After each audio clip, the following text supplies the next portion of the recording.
n'a pas eu peut-être tous les moyens que les autres avaient. J'ai une scène claire dans ma tête, comme si c'était hier, là. Je le vois comme un film. Pourquoi j'existe? Depuis que j'ai peut-être 7 ans, que tout ce que je fais, c'est en lien avec ça. Je me sens comme un man on a mission, admettons. Je sais que j'ai tant de temps pour faire tant de choses, comme comment je veux me sentir quand je vais finir mes jours. Vers l'adolescence, période peut-être un petit peu plus rebelle de ta vie. Naturellement, on avait un problème avec l'autorité, peut-être. Tranquillement, ben moi, j'ai divergé vers un petit peu la violence. Du jour au lendemain, tu te retrouves avec des gens qui veulent essayer. J'ai toujours eu le sentiment de protection. Vers 14 ans, une de mes sœurs, elle m'a montré le rap. Tout adolescent veut s'exprimer, puis ça, c'était une façon pour moi de le faire. T'es comme, OK, là, je suis dans la marde. Tellement de fois que j'ai eu peur. Tu sais, t'as aucune idée comment fort que t'es jusqu'à temps que d'être fort, c'est ta seule option. La business du rap était vraiment pas là. Faire des spectacles, puis promouvoir le rap, aller chercher des commanditaires, puis tu sais, petit à petit, c'était rendu une business dans le fond, tu sais. C'est là que j'ai goûté aux affaires, tu sais. J'ai commencé à faire des contrats pendant mes études d'installation de pierre. Le travail d'entrepreneur, c'est de grossir puis de multiplier. Fait que je travaillais, ma mère était vraiment inquiète, tu sais, tu travailles trop fort, tu te dis pourquoi tu fais ça. Mon plus gros combat, je pense, pour moi, c'est l'équilibre. Puis c'est ce que je travaille depuis plusieurs années. Puis c'est d'avoir une relation saine avec moi-même, ça, mais quand même garder l'œil sur tous mes autres points de temps. Fait que, tu sais, je voulais qu'on commence un petit peu, dans le fond. Aujourd'hui, tu as fait des flips immobiliers, t'es une compagnie de rénovation que t'as pas depuis combien de temps? Plus que 10 ans au moins? Ouais, 15 ans. 15 ans. Ouais. 15 ans dans les rénovations, t'as fait beaucoup de chemin là-dedans jusqu'à aujourd'hui. Tu sais, on parle de... Des fois, on en parle, là, c'est rare de signer tes contrats sont plus souvent dans les 6 chiffres et plus. T'as bâti ta maison, t'as un autre terrain qui s'en vient pour d'autres projets. Là, dernièrement, tu es même prochainement en mode acquisition. Ça bouge beaucoup dans ta vie, dans la business et tout, mais ça n'a pas tout le temps été comme ça. Tu sais, parce que tu viens de famille de 4. Ouais. Mère qui vous avez élevé pas mal tout seul. Si on retourne un peu là, comment ça s'est passé votre enfance avec... Ben, on a eu une belle enfance. On a eu vraiment des bons parents. On n'a pas eu peut-être tous les moyens que les autres avaient. Fait que ça nous a demandé un petit peu plus d'efforts, mettons. Peut-être une prise de conscience plus jeune. Mais la chose qu'on avait beaucoup, c'était l'enrichissement au niveau de qui on était. T'sais. Ma mère et mon père sont 2 personnes qui étaient très, très exigeants. Ma mère plus au niveau académique.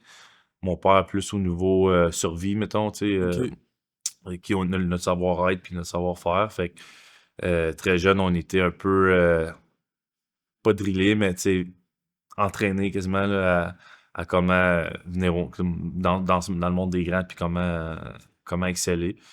Fait que tout ce qu'on entreprenait plus jeune, c'était toujours par rapport à des attentes quand même assez élevées. Puis ça a fait en sorte que la plupart de mes frères et sœurs, tout ce qu'on a après ça entrepris, ben on a défié le statu quo. On n'a pas pris non comme une réponse. On a toujours essayé d'élever la barre un peu plus haute parce qu'on avait été un petit peu... notre mindset était là, dans le fond. Ouais. À quel âge tes parents se sont séparés? C'est drôle parce que l'histoire est... Moi, quand je suis né, ils étaient séparés, en fait. OK. Puis, je pense qu'ils ont fait beaucoup d'efforts à revenir ensemble et tout ça. J'ai pas super beaucoup de mémoire de ma jeunesse comme jeune, mais je me souviens quand même, malheureusement, de ben des chicanes. Puis, vers l'âge de 6-7 ans, c'est là que tout d'un coup, on était rendu dans une autre maison, mais papa, il était plus là. Je comprenais pas vraiment pourquoi au début. Puis après ça, mon père, on le voyait moins parce que lui, il fallait qu'il se relocalise. Fait qu'il y a une période de ma vie où on le voyait beaucoup moins. Puis, c'est drôle, toute ma vie, je pensais que ça avait passé, puis je pensais pas que ça avait eu un impact, vraiment. Je l'avais quand même bien pris, à part le fait que je me posais des questions, puis que là, je sentais que ben, pas que we're on our own, mais comme la structure familiale est plus là autant. Mais c'est plus tard que avec le recul, que j'ai réalisé, OK, tous ces événements-là dans ma vie, qu'on va pouvoir sûrement faire un survol dessus, c'est là que ce divorce-là a eu un impact pas autant positif que négatif. Fait que vers l'âge de 7 ans, ouais, c'est là que... Puis tu sais, ma mère était pas à 100% monoparentale. Mon père, il était quand même... c'est un bon père, tout ça. C'est juste Mhm. qu'on était beaucoup plus avec ma mère que chez mon père. Puis elle a entrepris, tu sais, de beaucoup d'événements avec nous autres là, par rapport à ça. Tu sais, moi, j'ai tout le temps trouvé, depuis qu'on se connaît, que t'es une figure masculine forte. Tu sais, maintenant paternelle aussi beaucoup. Tes valeurs familiales sont vraiment ancrées profondes en dedans de toi. Est-ce que tu te rappelles, étant jeune, justement à cause de ça, que tu avais un peu ce rôle-là déjà dans ta famille auprès de tes frères et sœurs? C'est drôle parce que, disons, quand j'étais jeune, j'ai toujours eu comme... je me posais beaucoup de questions. Je sais pas pourquoi, mais tout le temps des questions sur comme des questions existentielles, tu sais. Jeune, je me souviens, comme j'ai une scène claire dans ma tête, comme si c'était hier, là. Je le vois comme un film, tu sais, dans le noir et blanc qui te montre dans le passé du début du film.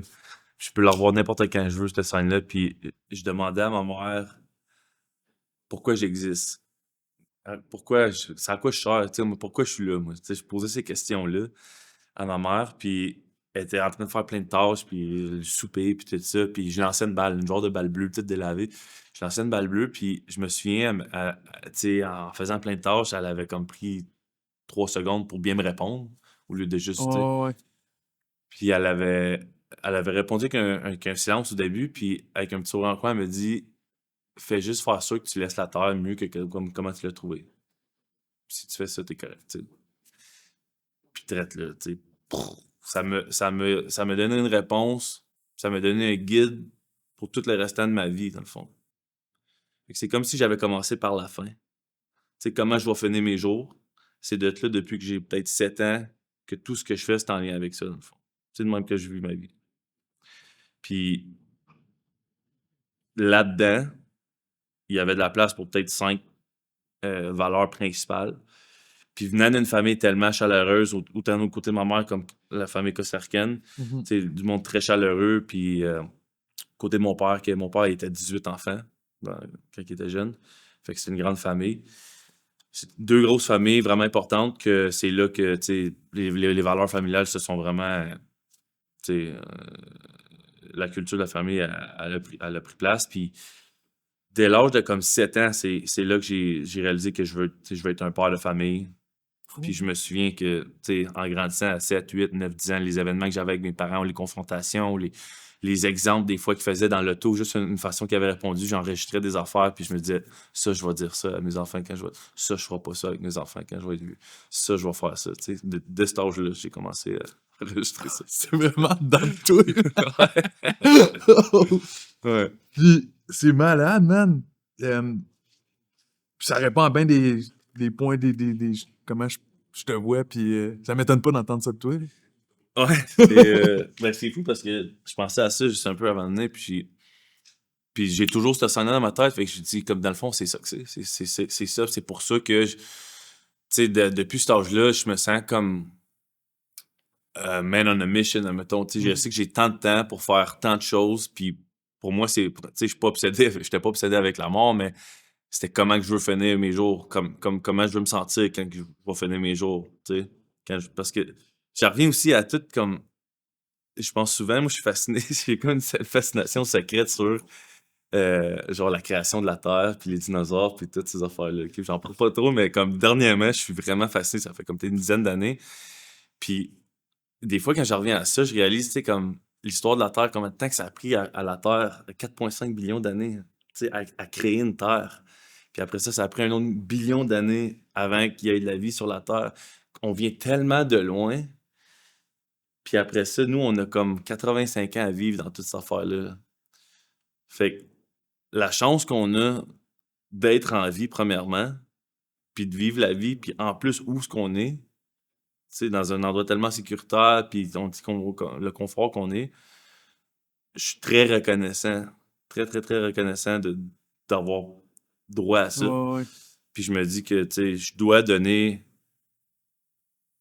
tous les jours le mieux pour être la meilleure version de moi-même avant que je cède, puis que, tu sais, je laisse la place à mes enfants. Fait que j'ai tout le temps cet objectif-là en tête, la table que je vais avoir, à quoi ressemble ma table le dimanche soir quand je vais être grand-papa. toutes ces affaires-là, ben, ça me sert de motivation puis de mindset à continuer à faire ce que je fais depuis tant d'années puis tout ça.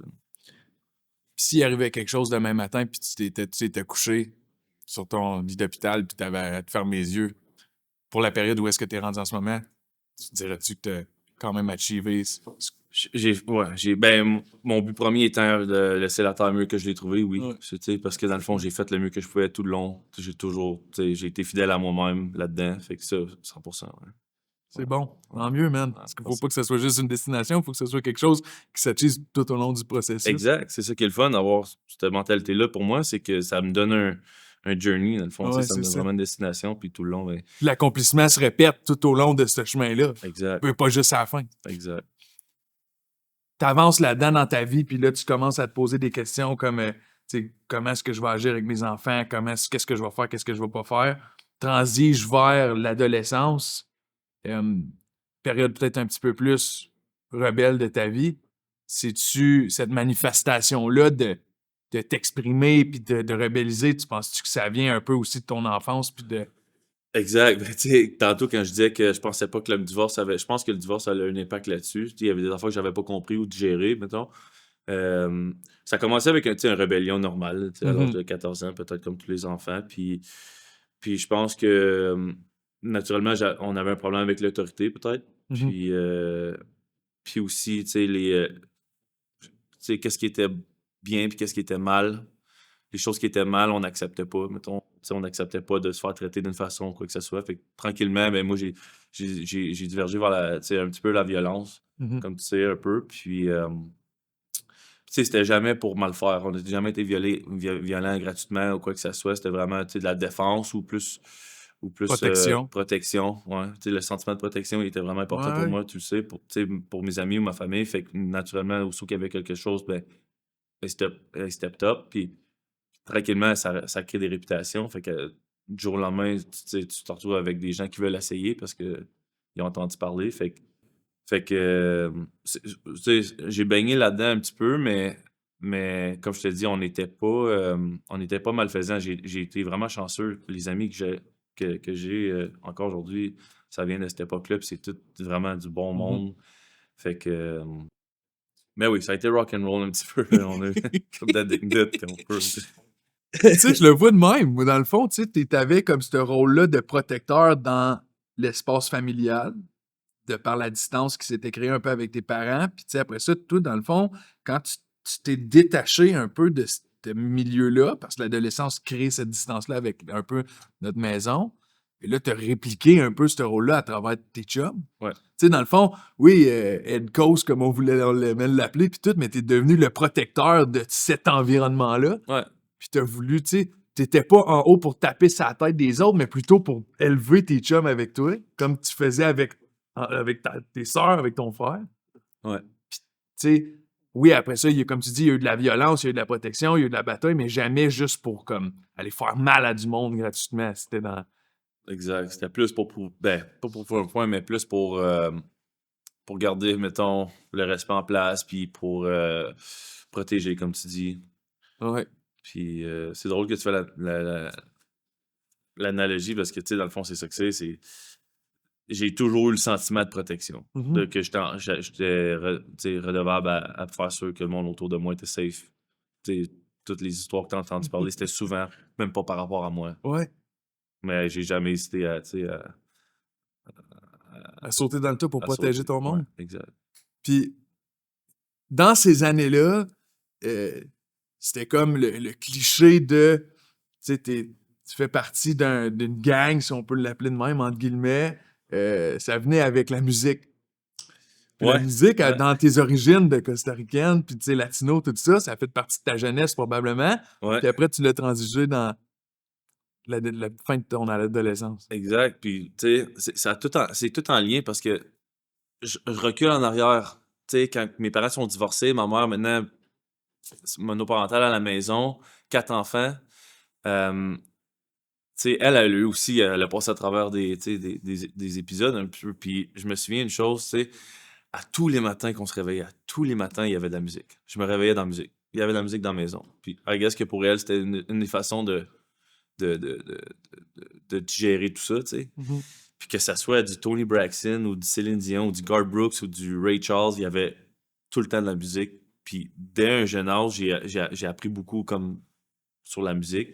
Puis ben naturellement, mes racines latines m'ont exposé à d'autres sortes de musique. Euh, Fait qu'au niveau musical, j'étais très, très, très sensible. J'étais très cultivé par ça. Puis vers 14 ans, une de mes sœurs, elle m'a montré le rap. Puis un artiste en particulier, Tupac, c'est là que j'ai comme un peu commencé à pas étudier la musique. Je veux pas dire étudier la musique, mais j'ai commencé à rentrer plus dans, tu sais, la profondeur de la musique. Tu sais, Mhm. les textes. Tu sais, Tupac était reconnu pour être vraiment un bon un poète puis un bon raconteur d'histoire. Fait que à travers juste pas toute l'image puis le bon rythme puis tout ça, il y avait aussi la profondeur du texte, comment il touchait le monde, puis qu'est-ce qu'il était en train de dire dans son Mhm. texte, puis l'impact que ça avait aussi. Puis ça m'a vraiment, tu sais, comme je me sentais vraiment en lien avec ça. Fait que j'ai commencé tranquillement à composer ma propre musique quand j'avais à peu près 14, 15, 16, 17 ans. Puis à un moment donné, je me souviens, ma soeur, elle m'avait vu en train d'écrire de la musique. Puis ma soeur, elle avait 2 ans, juste pour mettre en perspective, elle avait 2 ans de plus que moi. Fait qu'elle avait ses amis cool, puis elle venait des fois, tu sais, in and out de la maison. Puis je me souviens qu'à un moment donné, elle m'avait dit qu'est-ce que tu fais, puis tu sais, j'ai dit ça, mais je suis en train de faire de la musique, puis là, elle m'a dit, ben chante-moi, tu sais. Puis tu sais, c'était un do or die parce que tu sais, tu chantes à ta soeur qui a 16 ans, avec tous ses amis, tu sais, si moindrement qu'elle, sa réaction, c'est de rire de toi, puis de dire, yeah, tu sais, whatever, mais tu shut down complètement, le risque est là, tu sais. Puis, fait qu'en tout cas, j'y avais chanté ma chanson, puis elle était vraiment surprise, puis elle était vraiment impressionnée. Tu sais, sa réaction était wow, comme c'est vraiment bon, tout ça. Puis, tu sais, entre 14 et 16 ans, la relation entre frère et soeur, elle peut être un peu plus Mhm. tu sais, challengeant. Fait que, venant de elle, comme ça avait fait. Tu sais, je vois ça comme un Y. Ça aurait pu juste, tu sais, comme Ouais, ouais. tuer le rêve tout de suite ou, c'est comme propulser. Fait que sa réaction avait permis de comme, avoir un petit peu plus confiance en moi puis commencer à faire de la musique. Mais j'ai fait de la musique tout seul dans ma tête pendant 3 ans de temps avant que je sorte la première chanson. Euh, Puis c'est là qu'après ça, une fois que j'ai sorti la première chanson, tu sais, la réaction des gens, mais ça m'a propulsé à faire d'autres musiques puis d'autres Plus de enregistrés. musique. Puis c'est là-dedans que je me suis retrouvé aussi à avoir comme champ libre pour m'exprimer puis un peu régler tu sais, des mini-blessures que j'avais ou quoi que ce soit. Tu sais. Dans le fond, c'est juste. Je pense que tout adolescent veut s'exprimer, puis ça, Mhm. c'était une façon pour moi de le faire. Puis en même temps, de parler pour tu sais, mes amis, puis ma gang, puis tout ça. Puis ça, tu penses-tu que justement, tu sais, c'est comme on dirait le cliché parfait, là, tu sais, t'es comme le head de ta crew, tu rappes. Tu penses-tu que dans ces années-là, ça l'a mis encore plus le spotlight sur toi pour d'autres mondes, du monde qui voulait venir te causer du trouble ou qui C'est voulait venir sûr. t'essayer? C'est sûr. Tu sais, n'importe quoi que tu fais dans la vie, autant le sport ou la musique, ou n'importe quoi que tu fais quand tu commences à exceller, on peut dire, ou comme quand tu commences à avoir l'attention, la réaction de beaucoup de monde, ça crée des tensions avec d'autres gens. C'est sûr. N'importe quoi que tu fais dans la vie, il y a des gens qui vont vouloir le contraire de ce que toi Ah tu ouais. veux, tu sais, pour toi. Puis, fait que c'est sûr que ça l'a attiré l'attention, c'est sûr que ça l'a mis des gens contre ma cause. Ouais. Puis, il y a eu des résultats par rapport à ça. Tu te rappelles-tu, mettons, tu sais, malgré toi, que t'avais rien cherché pis tout, mais que un moment donné, t'es comme, OK, là, je suis dans la merde. En fait de. En fait, du monde qui veulent te faire du mal, tu sais, qui sont plusieurs qui s'en viennent, surtout pas vraiment de raison, mais comme, Oh oui. Oh my god, tellement de fois, là. oh ouais, Tellement hein? de fois, là. Tellement de fois que j'ai eu peur. Tu sais, l'affaire, c'est que c'était do or die. Tu sais, j'ai jamais reculé. Dans le fond, ma décision était faite. Fait que quand, quand ça, c'est ton mindset, peu importe qui arrive, tu sais, je pense que la plupart de mes expériences de violence, ça a été avec des gens beaucoup plus vieux que moi, beaucoup plus gros et grands que moi. T'en Ouais. connais une couple d'histoires, tu sais, des goons, comme on appelle. Puis l'affaire, c'est ça, c'est que, tu sais, t'as aucune idée comment fort que t'es jusqu'à temps que d'être fort, c'est ta seule option. Puis quand t'es dans une situation comme ça, ben, genre, tu sais, t'en apprends sur toi-même parce que dans le fond, mathématiquement, t'es pas supposé de gagner ce combat-là, tu sais.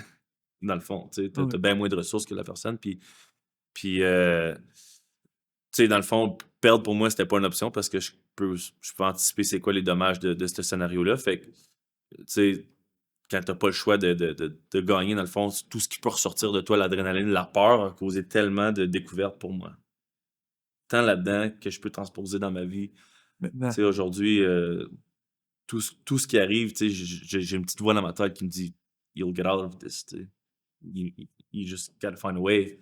Mais y a rien qui peut me dire que je vais pas trouver une issue. Je vais toujours trouver une issue. Fait que ça m'a aidé, c'est sûr, à. Ben oui. Ben oui.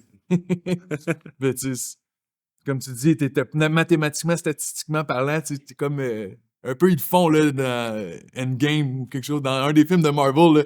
Là, le gars, il voit il est capable de voir dans le futur, puis il met tous les scénarios. Il dit il y a une chance sur comme 6 millions, quelque chose, whatever, Exact. Ben, c'est qu'on celle-là, faut gagne. que tu Ben, c'est prennes. celle-là, faut que tu- Parce que, tu sais, dans le fond, c'est ça, tu sais, t'as pas grand temps là, pour décider. Là. Non, non, Puis non. tu sais que si tu choisis juste le moyen commun de entreprendre, puis on parle de bataille, mais ça peut être n'importe quoi dans la vie, mais de régler la situation là, si tu prends n'importe quel moyen, si les stats sont que tu vas pas gagner ou tu vas pas tu sais, trouver ton bout de chemin là-dedans, mais c'est de penser rapidement à d'autres solutions. Tu sais. Ouais. Puis de prendre une décision sur tu sais, think outside the box, puis qu'est-ce que je peux utiliser, ou c'est quoi mes ressources pour pouvoir me sortir ou transpercer. Là. Ouais, focuser sur la voie qui va te permettre d'y arriver. Exact. Puis, mettons, naturellement, après ça, tu sais, la musique prend sa place. Tu sais, on allait voir tes shows. Puis t'as comme, c'était en dedans de toi, la fibre entrepreneuriale que je pense que ta mère t'a transmis beaucoup. Là, t'as comme transformé ta passion en business. Commencé à organiser Exact. des shows. C'est ça qui m'a permis. Quand j'ai commencé à faire du rap, on avait de la misère à avoir des salles de spectacle. Puis, tu sais, la business du rap était vraiment pas là. Mhm. Puis pour moi, là, c'était bing, c'était une cause, tu sais. Je voulais changer ça. Puis, dans le fond, le commerce en arrière de ça était que faire des spectacles, puis promouvoir le rap, puis passer les messages. Fait que j'avais trouvé une cause, dans le fond. Moi, dans le fond, après le secondaire, j'ai pas gradué. J'ai pas gradué le secondaire à cause d'un crédit qui me manquait pour avoir mon certificat. Mhm. Puis c'était des crédits comme éducation physique, puis Ouais. économie familiale. Fait que c'était pas un manque d'éducation, c'était vraiment un manque de motivation parce que j'étais ailleurs. Mais ça m'avait ouvert les yeux, puis après ça, j'étais allé compléter mes études, puis tu connais l'histoire, mais ça m'avait réveillé. Fait que mon message était comme d'aller dans les écoles, faire une tournée dans les écoles secondaires, puis d'aller passer ce message-là tout de suite aux jeunes, de pas de commencer tout de suite à penser, là, on est jeunes, mais de tout de suite commencer à penser à euh, tes orientations, puis ta carrière, puis tout ça, puis de pas prendre pour acquis là, ce que tu es en train de vivre en ce moment comme époque de ta vie. Fait que j'avais eu des contrats avec le journal là, de la revue de Gatineau, puis des commanditaires. J'avais été chercher des commanditaires, puis tu sais, petit à petit, c'était rendu une business dans le fond. Tu sais, j'avais vraiment des clients, puis j'avais des gens à rencontrer, puis des directeurs d'école à convaincre. Puis on avait signé, on avait fait toutes les 11 écoles de l'école secondaire. Ça avait duré 2-3 ans, ça.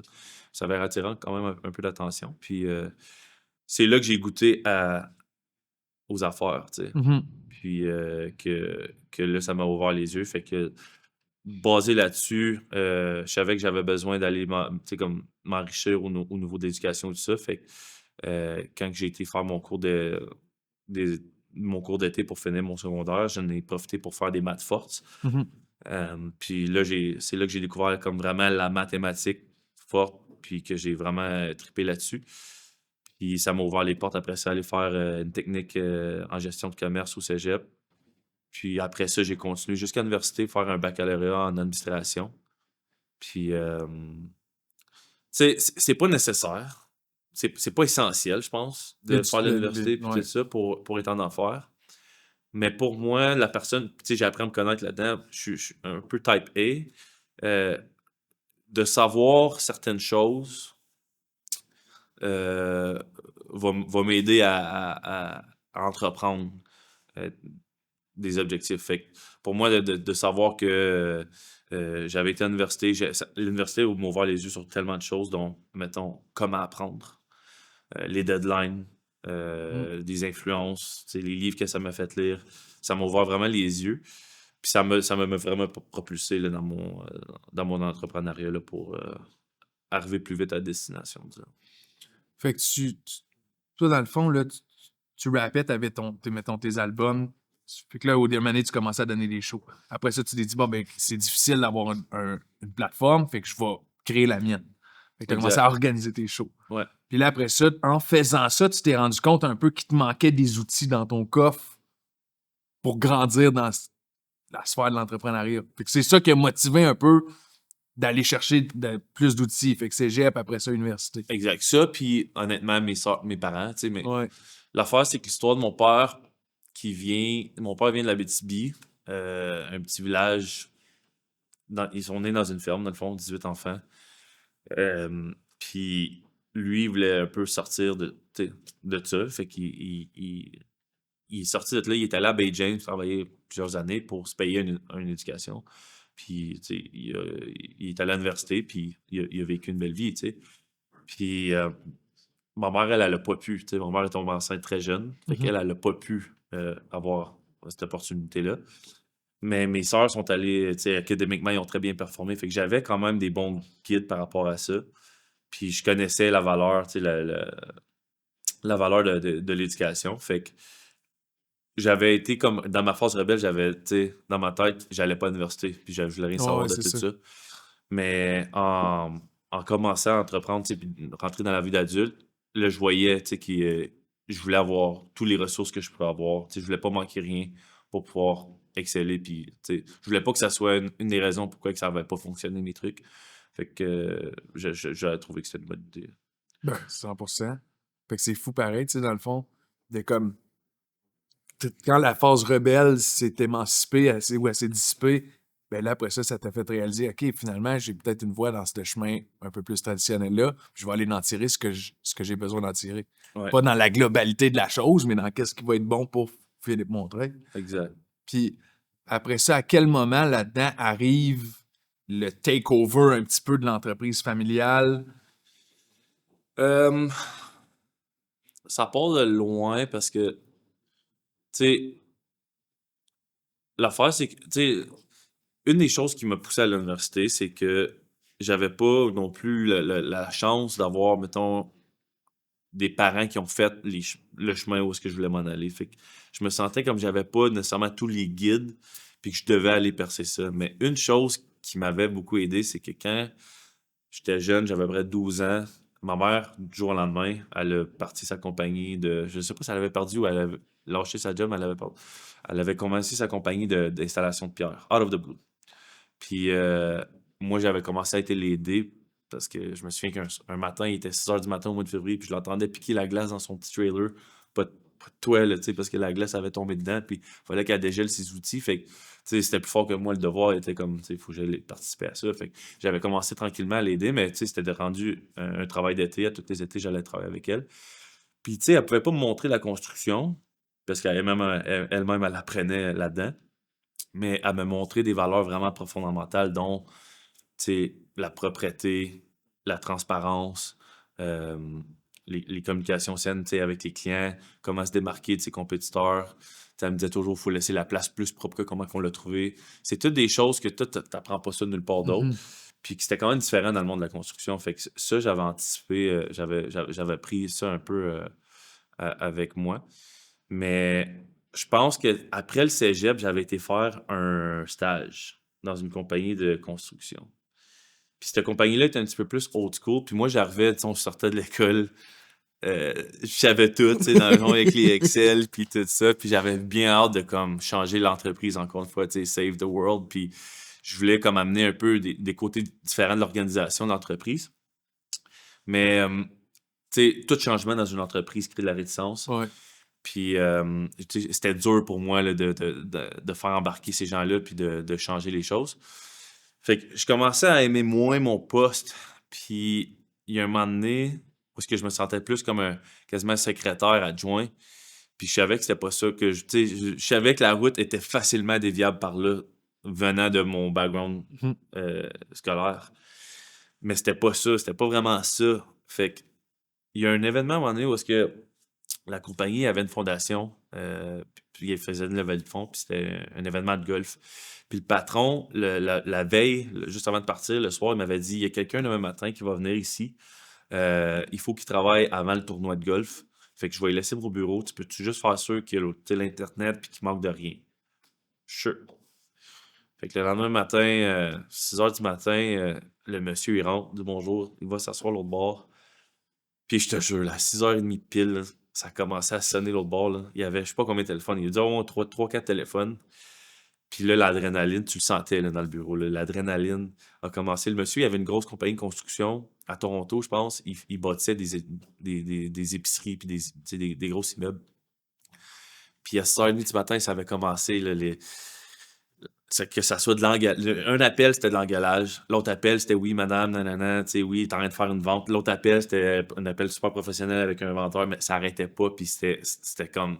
Pour moi, ça m'a ouvert les yeux. Tu sais, l'adrénaline qui sortait de ce bureau-là, puis la façon que le gars devait gérer, changer d'émotion, gérer tel appel ou telle situation d'une façon, changer à l'autre bord, multitask. Tu sais, je m'avais dit, c'est ça que je veux, dans le fond. Tu sais, je veux avoir ce feeling-là, dans le fond. Fait que drette là, c'est là que j'ai dit OK, this is not for me. J'ai donné ma démission. Puis là, ben, je devais trouver quelque chose. Fait que j'étais encore aux études, dans le fond. Fait que fallait que je trouve quelque chose qui coûtait rien à partir. Qui avait des sources de revenus quand même faciles. Puis que je connaissais quand même. Ma mère, à cette époque-là, elle avait lâché la compagnie. Fait que dans le fond, c'était une bonne réponse pour moi. Je pouvais prendre ça. Fait que j'ai commencé à faire des contrats pendant mes études d'installation de pierre. Puis c'est ça, c'est ce qui m'a permis, dans le fond, de continuer à payer mes études puis de survivre pendant ce temps-là. Puis après ça, ben, une fois que j'ai gradué, c'est là que j'ai parti à la compagnie.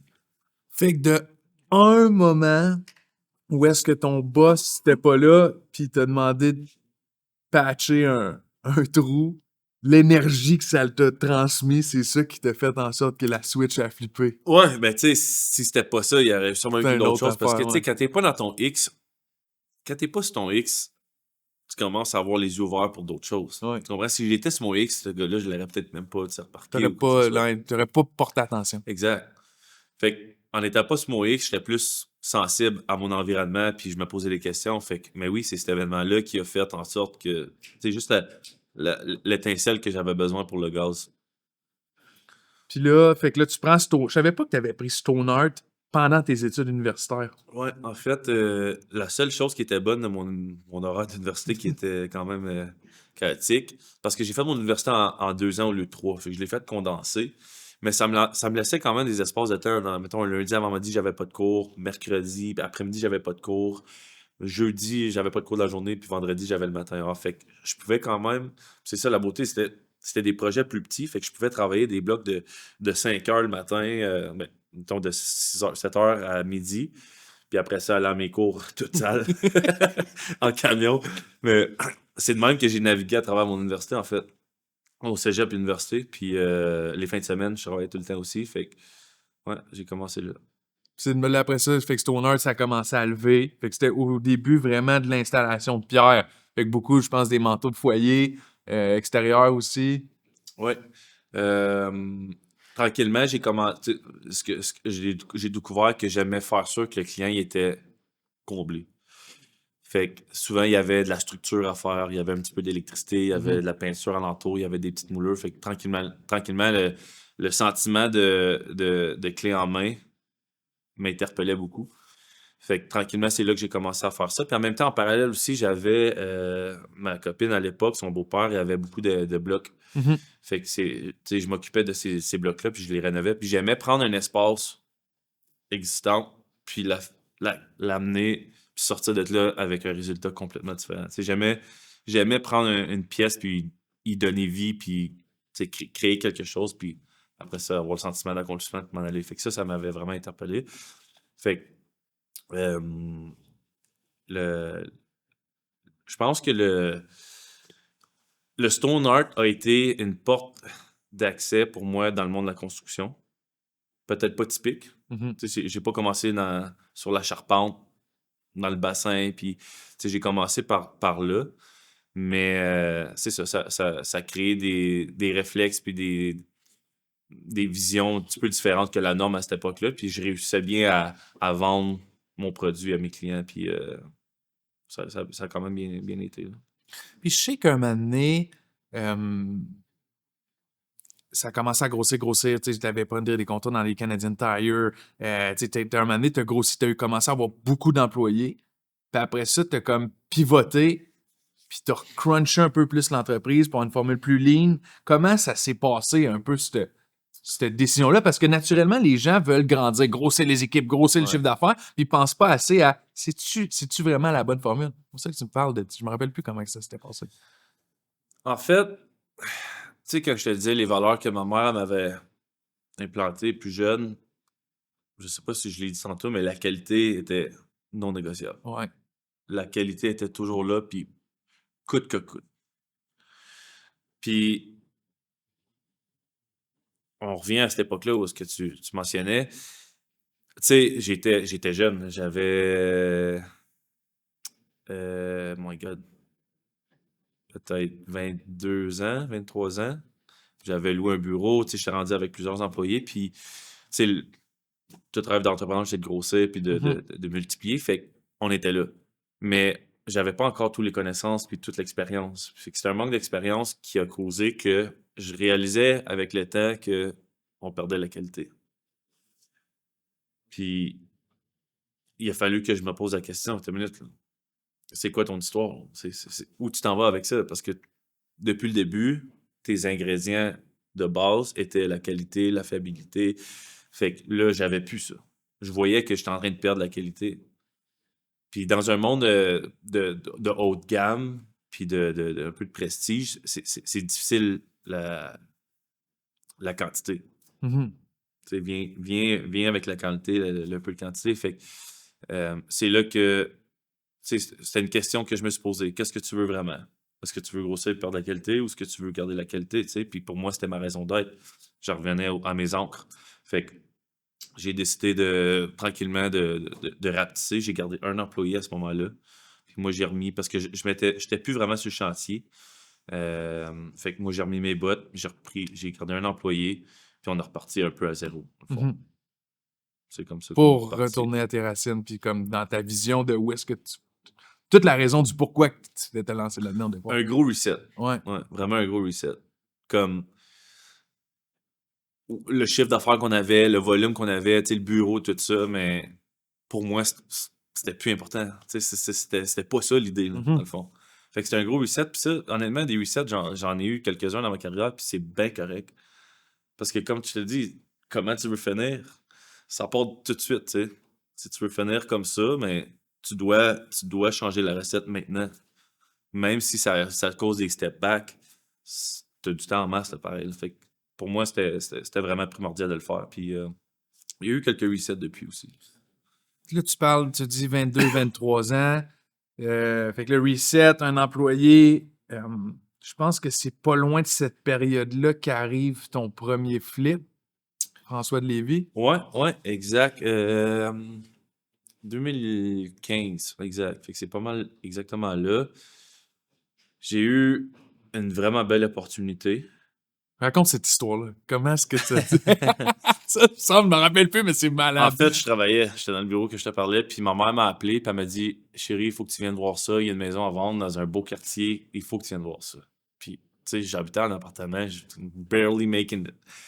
Puis j'ai dit Maman, de quoi tu parles? Je suis pas en train de fouiller pour une maison, j'ai aucune capacité d'acheter une maison, je comprends pas. Fait qu'elle a dit Fais juste venir me voir 4 heures à la maison. Fait que je suis allé. Puis comme de fait, j'arrive, c'est un vraiment beau quartier proche du parc de la Gatineau. Puis en fait, c'est que le copain à ma mère, qui était courtier dans le temps, connaissait une personne qui était décédée.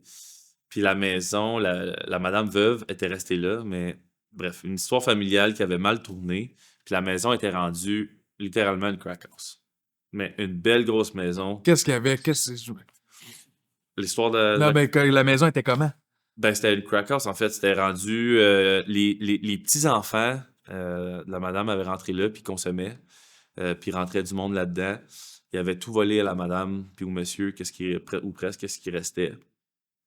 Puis c'était des gens incroyables. Comme moi, là, dans le fond, cette maison-là, tout est resté. Les journaux intimes, toutes les photos de famille, tout. C'était comme si tu prenais une maison qui a été habitée pendant 35 ans avec des enfants et tout ça, puis du jour au lendemain, tu enlevais les gens, puis tu rentres dans la maison, puis tu trouves tout ce qu'il y a.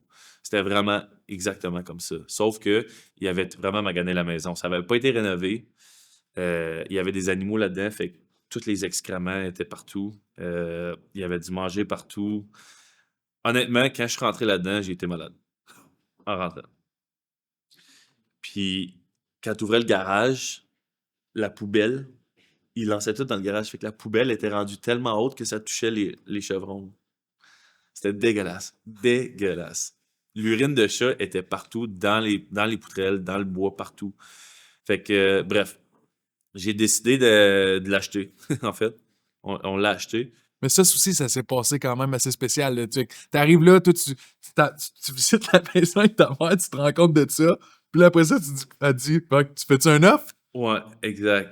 Ben oui, puis c'est vrai. Puis ça a été une grosse étape tu sais, d'entrepreneuriat dans le sens que, OK, t'as un gros événement, t'as une grosse menace, opportunité, t'as pas les ressources, mais l'objectif reste là, pareil. So, what's next? Tu sais, c'est un muscle-là qui se développe en faisant face à des expériences comme ça, a commencé là aussi, puis j'avais pas le down, j'avais pas le financement, j'étais entrepreneur, tu sais, fait que j'avais pas de T4, j'avais pas grand-chose, puis c'est là que des fois, tu sais, j'ai pas vraiment demandé grand-chose à personne dans ma vie, ni à ma famille, rien, mais, tu sais, même mon père qui était un peu plus, lui, mon père était toujours beaucoup plus conservateur, tu sais, lui avait toujours un peu plus peur qu'on se plante ou qu'on vive des échecs, fait que lui, il était plus, au niveau carrière, il était plus comme, tu sais, stabilise.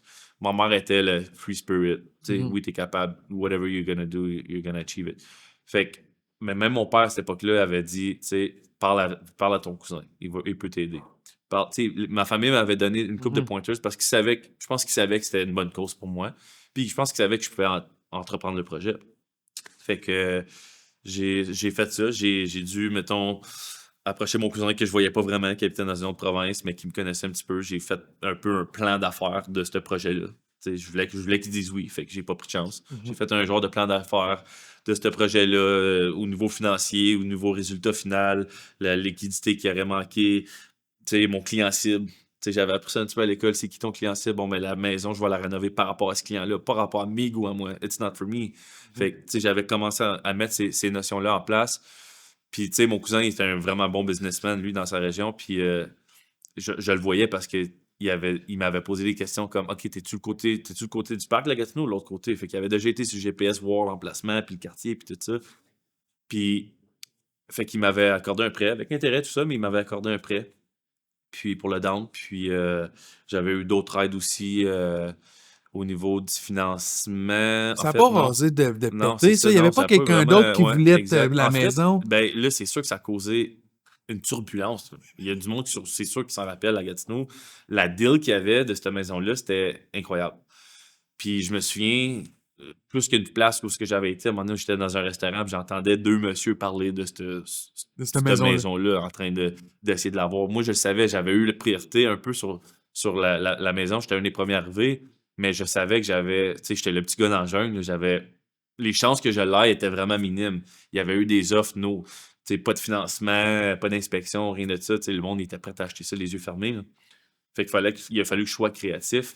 Fait que le courtier le copain maman m'avait dit, écoute, Philippe, là, lui, il avait de la pression, parce qu'il y avait peut-être, je sais pas, une centaine d'offres. C'était fou, là. Il se faisait appeler, il était quasiment en train de faire un burn-out. Puis moi, je le voyais, ça.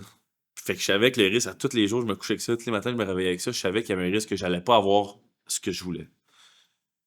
Fait qu'à un moment donné, il m'a un peu annoncé, tu sais, comme, ça se peut que tu l'aies pas, là. Tu sais, ça se peut moi, mon devoir en tant que courtier, c'est de protéger les intérêts de mon client. Big. OK. C'est quoi les intérêts de ton client? Est-ce que c'est de faire le plus d'argent possible? Puis là, j'avais vu une faille. J'avais pas une faille, mais une opportunité. Dans le fond, j'avais recommencé mon parcours, puis j'avais été voir l'histoire de la maison, tout ça. Puis le monsieur qui était mort, je sors des étapes parce que l'histoire est longue, mais c'était du monde incroyable. Le monsieur, là, son histoire, il a été major. Il a écrit des journaux pendant qu'il était en guerre au Vietnam à sa femme. Tout ce qu'il disait, tout ce qu'il avait fait, les premiers buts de hockey à ses fils, les spots de pêche que le premier poisson que son fils avait, tout était marqué. C'était incroyable. Puis je me suis dit, pour ce monsieur-là qui est décédé, ou la madame qui est rendue, tu sais, leur intérêt, ça serait probablement qu'un petit gars puisse prendre la maison puis remettre la maison comme l'âme qui est partie de cette maison-là. Tu sais, comme qu'est-ce qui manque à cette maison-là? Parce que tu as dit, son jardin était codifié avec des plans, quelle heure, quelle plante arroser, combien, tout ça. Tout était pensé. Fait que, dans le fond, j'avais revenu au courtier puis j'avais dit, je pense que l'intérêt de ta madame, ça c'était de redonner vie à cette maison-là et non de la vendre 40 000 de plus. Est-ce que je peux faire une lettre à cette madame-là? Fait que j'ai écrit une lettre à la madame. Puis là, elle était rendue placée dans un centre, mais ça s'est rendu. J'ai jamais vraiment su si c'est ça ou pas qui a fait que je l'ai eu, mais peu après, dans le fond, c'est moi qui ai eu j'ai gagné le bid, dans le fond. Fait que, tu sais, il a vraiment fallu que je sorte en dehors de la boîte. Puis peut-être que ça aurait rien, puis la lettre, ça aurait même pas rendu. Peut-être qu'elle aurait ri de la lettre, tout ça, mais why not? Tu sais, j'ai tout pris les chances que j'avais de mon côté, puis je l'ai mis. Puis si ça avait pas marché, mais tu sais quoi, je marche la tête haute parce que je sais que j'ai pas manqué un détail de tout ce que j'aurais pu faire pour gagner cette cause-là. Fait que, bref, une fois que je l'ai eu, par exemple, là, j'ai stressé. Là, j'ai commencé à stresser parce que, tu sais, je savais pas trop dans quoi je m'embarquais. C'était un vraiment gros projet. Là. Dans le fond, il y avait plus de plywood nulle part, plus de murs, plus de gyps, rien nulle part. C'était vraiment un gars total. Beaucoup plus d'argent puis de temps que je pensais. Désinfecter tout. Puis c'était beaucoup de pieds carrés quand même, 2500 pieds carrés, 3 étages. Fait que... mais ça me aussi... C'était en lien aussi, tu sais, j'ai toujours pensé que depuis que je suis jeune, environ 7 ans, là, que je veux être un père de famille, puis que je savais que j'allais être tu sais, comme avoir une grande famille. Mais, tu sais, v'là mon nid que je pouvais avoir, tu sais. Puis l'année d'après, j'ai commencé à recevoir tout le monde pour Noël à cette maison. Tu sais, c'était assez grand pour recevoir tout le monde. Ma soeur était de Montréal, donc elle avait de la place pour la famille. Fait que ça m'a donné tellement un sentiment d'accomplissement, autant au niveau entrepreneuriat, mais en tant de, euh, tu sais, pas père, mais de membre de famille, de pouvoir recevoir le monde puis de créer des moments. Tu sais, genre, on a plein de souvenirs des maisons, des cabanes qu'on faisait à Noël avec mes nièces puis tout ça. Puis c'était vraiment...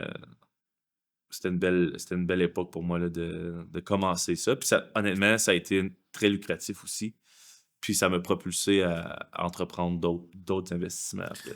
T'as redonné vie à cette maison-là, puis cette maison-là t'a redonné vie à une certaine partie de toi, Yep. qui est le rassembleur. T'as rassemblé à cause de ce projet-là, t'es redevenu le rassembleur de ta famille, t'as pris ce nouveau rôle-là que t'as accueilli, Ouais. puis c'est Ouais. quand même assez fou, man, vu de même. Well, life gives back, right? Fait que, honnêtement, c'est ça que c'est. C'est vraiment...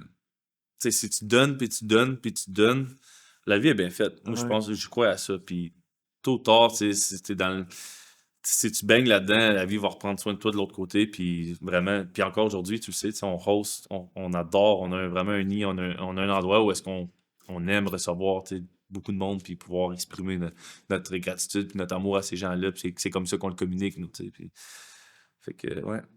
So, premier, ben pas premier parce que là, la compagnie puis tout, mais tu sais, premier gros projet. Après ça, deuxième projet à Chelsea avec ta femme dans ce moment. Ensuite de ça, il arrive pas longtemps après le plus gros projet de ta vie, ta petite fille. Ouais. La En première. fait, Chelsea est arrivé, puis après ça, j'ai toujours voulu bâtir une maison. Ouais. OK, la Fait que, maison t'es arrivée avant la ouais, petite, OK. j'étais rendu au trust Oh quand oui, ma c'est petite est née. À ciel ouvert. Euh, en fait, Comment j'ai t'as trouvé toujours... ce terrain-là encore? En fait, OK, so that's a good story. On a tout le temps, hein? Oh, on a Ma le temps. blonde, à un moment donné, elle voulait que j'aille à un déjeuner de ses amis. Fait que c'était un déjeuner de filles. J'étais le seul gars, fait que j'étais allé. Puis je me souviens que j'étais sorti sur le balcon. Je vivais beaucoup de stress au niveau de la business à cette époque-là. Puis j'étais sorti sur son balcon, puis c'était, tu sais, la vue sur la rivière, pas un son, du vent frais, tu sais, comme le sentiment que ça m'avait donné, je m'avais dit, wow, c'est ça que j'ai besoin, dans le fond, tu sais, comme avoir un peace of mind at home. Puis, mais ça m'avait juste, tu sais, whatever, je rentre en dedans, puis ça finit. Puis quand j'ai dit à ma blonde, OK, je veux bâtir une maison, je veux qu'on fasse ça, voici comment que moi, tu sais, je gère mes objectifs. J'ai mis une photo d'une maison que je voulais sur le frigo. J'ai commencé à écrire mon plan d'attaque pour arriver à ça. Puis on a commencé à fouiller tout ça. Puis à un moment donné, ma blonde elle m'a dit, je veux que tu sois ouvert d'esprit. Il y a un terrain que je veux te montrer, mais c'est un petit peu loin. Puis moi, tu sais, j'étais plus dans le coin de Hull, bien placé. Fait que mon premier, tu sais, ma voix dans ma tête m'a dit non, non, il n'y a pas question qu'on s'en va jusqu'à là-bas, c'est impossible, c'est bien trop loin. Mais, tu sais, OK, j'ai été ouvert d'esprit. Fait qu'on est allé, puis quand je suis arrivé dans le quartier, tu sais, comment c'est fait chez nous, tu montes la côte, puis il y a un cul-de-sac en haut. Puis les terrains, c'est parce qu'il y avait 2 terrains à vendre dans le cul-de-sac en pointe de tarte. Puis ils demandaient quand même cher à l'époque là, pour ces terrains-là. Fait que Combien? 125 000, ça c'était avant COVID, là, en Ouais. 2019. Ouais. Puis 2019. Puis j'avais dit, no way que je paye ça prix-là pour une pointe de tarte dans une côte, tu sais, comme même à la mancher. Fait que là, on tourne le cul-de-sac, puis on s'en va, puis direct à côté, il y a un gros terrain carré, un arc, flat, avec la vue sur la rivière. Fait que là, ma blonde est comme moi, c'est ce terrain-là que je veux. Puis là, je pars à rire, je suis comme, ben, le terrain en pointe de tarte, tout croche, il est 125 000, puis lui, il est carré, puis il est même pas à vendre, puis il est flat, puis tu penses qu'on va acheter celle-là. Tu sais. Puis là, en continuant de conduire, je me suis tourné à droite, puis j'ai vu la maison, tu sais, le déjeuner que je te parlais, Mhm. ben, c'était la voisine de ce OK. terrain-là. Puis là, tout de suite, ça me fait l'image dans ma tête, le feeling que j'avais eu sur le balcon, qui était revenu. Puis là, j'ai rien dit à ma blonde, mais ce soir-là, j'ai commencé à fouiller c'était qui le propriétaire de ce terrain. J'ai commencé mes recherches. Puis j'ai finalement trouvé c'était qui le propriétaire de ce terrain-là. J'ai fait mes recherches, j'ai trouvé quelqu'un qui connaissait cette personne-là, j'ai trouvé ses contacts, j'ai appelé le gars, puis il voulait rien savoir de vendre le terrain. Ça a pris 2 mois le convaincre de me vendre le terrain. Puis c'était up and down. Des fois, c'était écrit go, go, on signe aujourd'hui. Puis là, le gars, il avait une business d'installation de pneus mobiles, là. Tu peux t'imaginer là, comment que... Fait que des fois, il était rendu sur Saint-Joseph, fallait que j'aille la rejoindre dans un Dairy Queen. Puis là, il était rendu trop tard, il était rendu ailleurs. Puis là, finalement, j'ai signé le contrat à Ottawa, dans le coin d'Orléans, proche avant Orléans, à 5 heures le soir, un jeudi, dans le gros trafic. J'étais allé là, no matter what, j'étais allé. Puis on a signé ça sur le top de mon camion. Puis j'y avais dit, va à telle adresse parce qu'il y a un bureau en gros, tellement qu'il fallait que j'aille imprimer le contrat comme pendant qu'il m'attendait dans le stationnement. Là. C'était hyper stressant. Puis je voulais juste qu'il signe, tu sais, dans le fond. Ouais, Puis parce que à cause, tu te le vendais à combien? il me le vendait. OK, il voulait me le vendre vraiment cher au début, comme 200, je pense. Puis, tu sais, en y parlant de tout ça, j'ai envoyé des comparables, tout ça, mais il fallait que je paste. Je savais le type de gars qui était, fait qu'il fallait que j'y aille avec, tu sais, euh, avec modération. Puis il a fallu que je le fasse comprendre, tu sais. Lui, il avait une histoire quand même avec ce terrain-là, fait qu'il a fallu que fallait que je laisse le temps de faire son deuil par rapport à ça. Puis après ça, trouver des avantages un peu soit imposables ou des avantages de me le vendre à moi directement, puis de, de, de, de se débarrasser le nombre de taxes tu sais, qui savait sûrement qu'il savait même pas combien de taxes qu'il payait par année puis toutes ces affaires-là, mais il a fallu que tu sais, je mette tout ça en place pour pouvoir le convaincre. Puis à un moment donné, ben, il y a peut-être quelque chose qui est arrivé, tu sais, le timing est juste moi j'étais prêt dans le fond, là, tu sais, je cultivais cette graine-là tout le long, puis il y a quelque chose qui est arrivé dans sa vie où est-ce que peut-être lui avait besoin d'argent, puis il m'a appelé puis il dit OK, on signe out of the blue. Fine, I'm ready. Moi je suis prêt. Fait que toutes mes affaires étaient faites, fait qu'on a signé. Puis finalement, j'ai payé le même prix que le terrain d'à côté. T'as plus jamais lâché le morceau. En tout cas, je connais quelqu'un, man, qui a une mâchoire de pitbull, man, par rapport à ces affaires-là, c'est tout. Ouais. Fait que là, la construction de la maison arrive, pis là, paf! Phil va être papa. Dude. Tu sais, tu me connais, je suis tellement. Quand je suis. Comme tu viens de dire, là, quand j'ai un objectif, je suis. Hey, comme, ça pourrait me tuer, là. Honnêtement. Je lâcherai pas. Tu sais, je vais day and night. Puis quand je bâtissais ça, tu sais, c'est comme un peu, j'avais, tu sais, oublié. Quand ma blonde m'a appelé pour me dire qu'elle accouchait, là, comme je te disais, j'étais rendu au trosse. Comme là, tout comme, OK, wow. Tout a arrêté, tu sais, dans le fond. Puis j'étais allé à l'hôpital, puis on a vu des petites complications. Ça avait duré comme 5 jours de temps à l'hôpital. Puis c'est là que j'avais, OK, il y a des choses de moi qui vont maintenant devoir changer, tu sais. D'être plus conscient, puis tout ça. Mais oui, ça m'a ouvert les yeux complètement de prendre un pas de recul, puis tu sais, il n'y a plus juste les projets en ce moment dans ma vie. Il n'y a plus juste Phil qui excelle dans peu importe ce qui touche. Là, il va falloir que je ponde un peu. Puis une chose qui m'avait vraiment aidé, plus jeune, j'avais pris la décision de m'inscrire au programme de mentorat de Chambre de Mhm. commerce. Puis ça, je le recommande vraiment à peu importe qui, parce que ma mère m'avait dit, plus jeune, tu perdras jamais, jamais, jamais que tu vas perdre à t'éduquer. Impossible. Tu penses que tu perds du temps ou de l'argent, c'est impossible que tu perds. It's gonna come back to you. Il y a des choses que je me souviens pas, mais qui font partie de ma conscience maintenant, right? Puis, fait que je m'avais inscrit à ça avec cette mentalité-là, puis j'avais eu vraiment un bon mentor à un moment donné, puis, tu sais, j'étais trop jeune pour comprendre, puis pour, mettons, euh, embarquer dans ce mindset-là, mais j'ai toujours ce réflexe-là quand même de comme prendre ma propre salade, d'écouter les gens, puis de, OK, ben ça, je vais prendre ça, pas vraiment pour moi à l'instant, ça, c'est très bon pour moi en ce moment. Fait que une des choses qu'il m'avait expliqué, c'était, on parlait de succès, puis c'était quoi le succès? Puis honnêtement, ma relation avec le succès n'était pas encore, tu sais, je me demandais c'était quoi? What does it mean success? Tu sais, c'est pas juste ce que tu vois dans les films, c'est quoi le succès? Puis il m'avait aidé à quand même, euh, pas le chiffrer, mais à le dissecter, mettons, Mhm. le succès, c'est quoi? Puis au final, ça revenait à une tarte.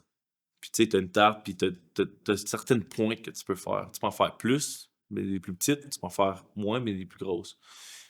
Puis son concept, c'est vraiment, tu sais, quand t'es père, c'est comme, t'as pas juste le travail. En ce moment, moi, ma tarte, c'était pas mal juste le travail, puis la famille, puis les amis, mais là, c'était, tu sais, d'avoir des tartes un petit peu plus balancées.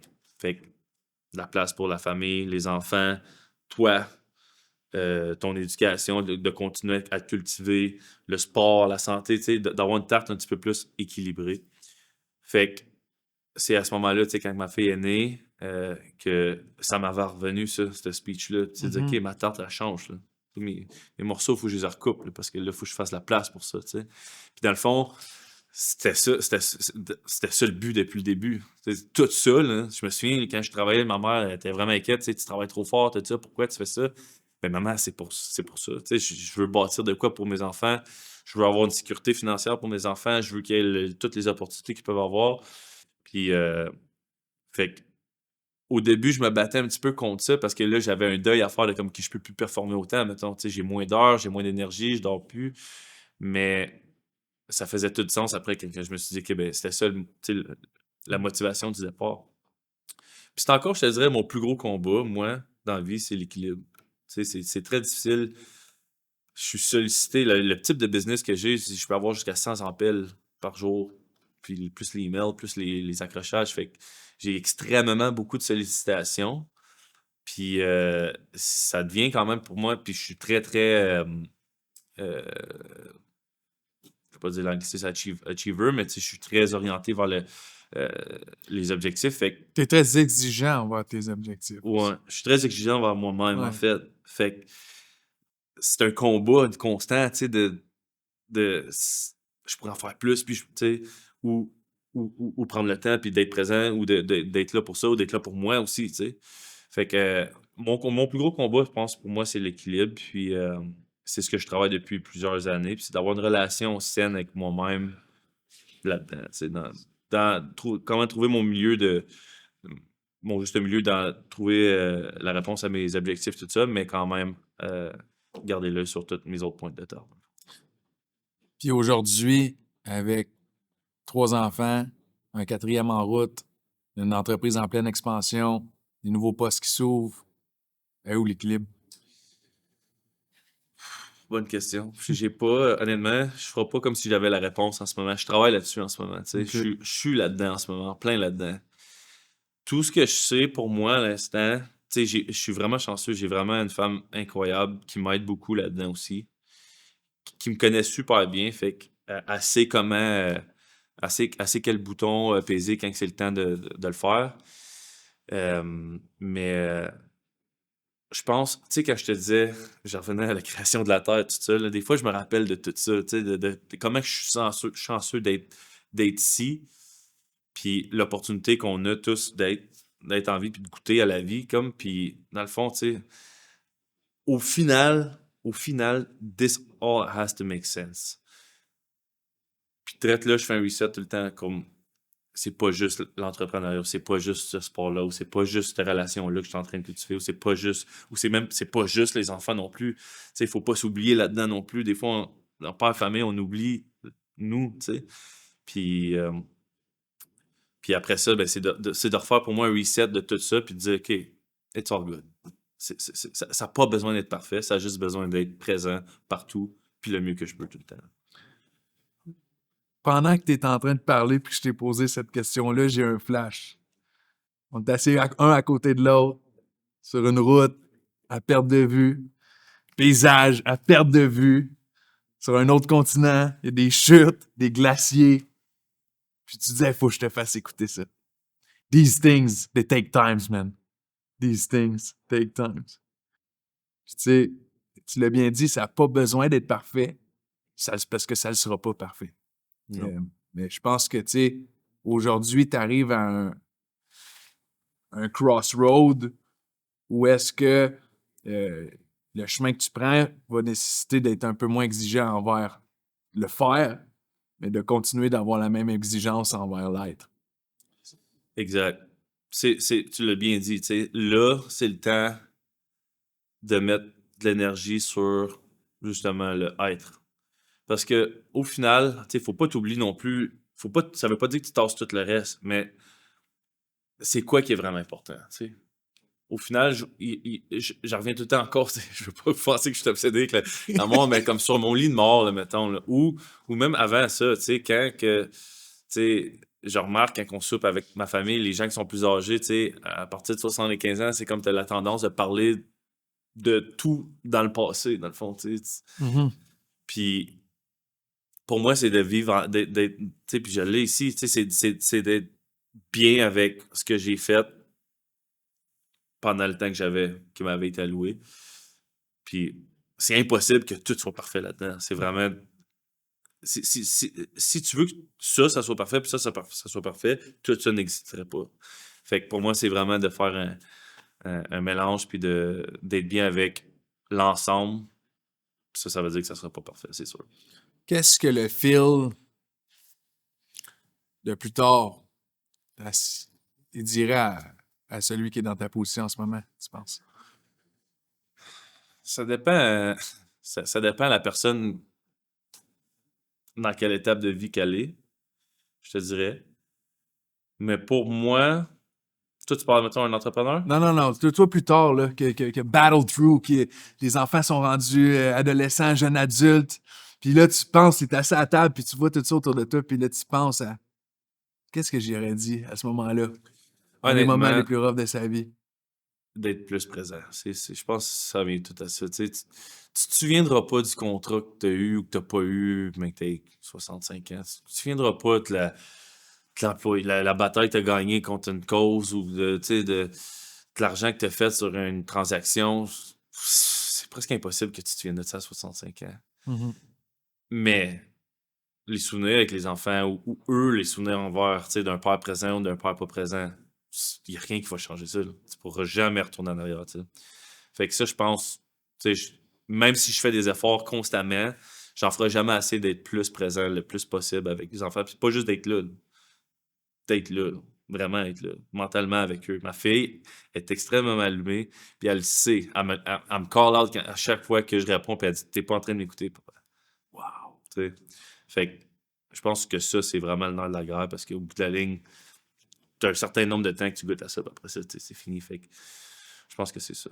Puis qu'est-ce que le Phil d'aujourd'hui dit à son garçon ou sa fille qui passe une période un peu plus de questionnement dans son adolescence, qui prend un chemin un petit peu plus rocailleux, qui est en train d'aller dans un path plus difficile, où est-ce qu'il y a de la violence, ou est-ce qu'il y a des relations un petit peu plus tough?